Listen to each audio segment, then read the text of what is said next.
Xua luôn anh tha chữ tê mình đây tê chung mình chữ tê Xua luôn anh tha từ đuôi tê mình đây tê từ đuôi tê không luôn anh đã ta chân nơi nắng kia bay xuống tê chưa đang thuê cứ nhau chưa suốt đã chưa tê song xa sông bay trong một bàn kề miền rộng thả xoang đôi chụp phăng cà phê chưa tê suốt đã chưa tê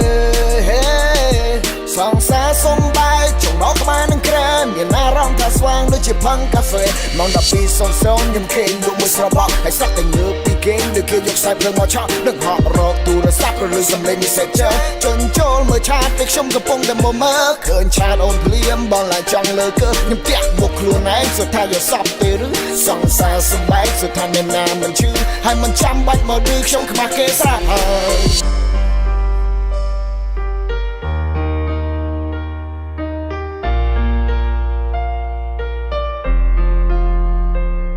vặt bên đông lột khô đằng ham đọ mình chênh so tất này sọ pro tự chất này sọ nó chất smartទាំងប៉ុន្មានប្រកលឲ្យអូនទាំងអស់ស្រឡាញ់ឲ្យដឹងចិត្តចាប់ផ្ដើមសក់ក៏ក្រោះចុងក្រោយបងអត់មិនសល់ត្រឹមពាក្យលាអូនកំពុងសាច់សប្បាយបកកំពុងតែក្រំគ្រាអូនកំពុងតែកក់ក្ដៅបកកំពុងតែរងាជីវិតអូនសុខសាន្តឲ្យបងវិញវេទនាពេលវេលាទាំងប៉ុន្មានបងលះបងដើម្បីអូនលុយកាក់ការងារបងគិតបន្ទាប់ពីសួនយកអូនធ្វើជាធំឲ្យលើនៅសក់តែសំបកខ្លួនស្នេហាក៏ព្រាត់ប្រាំអត់ទាំងមនុស្សជំវិញខ្លួនជីវិតបងពេលនេះមិនដឹងថារស់ដើម្បីអី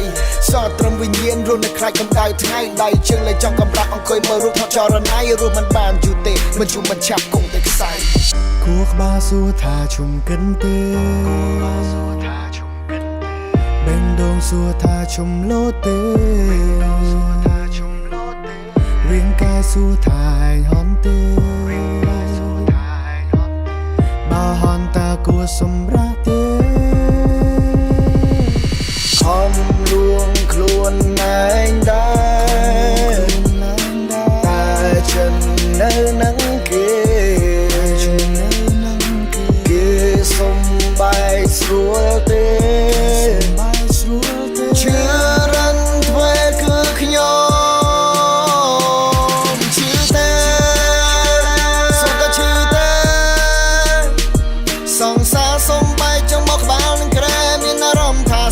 ជាផឹងកាហ្វេឈឺទេសុទ្ធតែឈឺទេសងសាសំបាយចង់អស់ក្បាលនឹងក្រែមានអារម្មណ៍ថាស្វាងដូចជាផឹងកាហ្វេអង្គុយសុំគុកម្នាក់ឯងអារម្មណ៍កណ្ដោកណ្ដែងរសាក់អនដែនរញ៉ៃឲ្យរត់ចោលចេញពុំបានប៊ីឈួតប៊ីជាចំបោកឆ្នាំងចំបោកចានឈឺចាប់ខ្លាំងពេកព្រោះតែអត់អូនមិនបានឈឺចាប់ខ្លាំងពេកថាចង់ទៅចង់កតែខ្ញុំមិនហ៊ានទេខ្ញុំខ្លាចខ្ពស់ដល់កត្រឡប់មកគិតឡើងវិញថាចង់ទៅលោតទឹកតែខ្លាចទៅហែឡើងគោកវិញមកត្រូវពោះចាក់ខ្ញុំគិតមកយំដល់ប្រឹងបានត្រឹមតែប៉ុណ្្នឹងគិតចោះគិតឡើងមិនបាញ់ងាប់ទេអញ្ចឹងខ្វះអីនារីល្អនៅលើលោកីយើងល្អប៉ុណ្ណឹងដែរគេមើលមិនឃើញតម្លៃជុំកិនពីគេហើយយើងគួរដើរទៅមុខណារកសាមុនឬកន្លែងដែលបានសុងខ្វេះចោលឲ្យអស់នៅក្របឈាមដែលមានទងហើយបងហូរទៅតាមតឹងសងខំថាអាចរលត់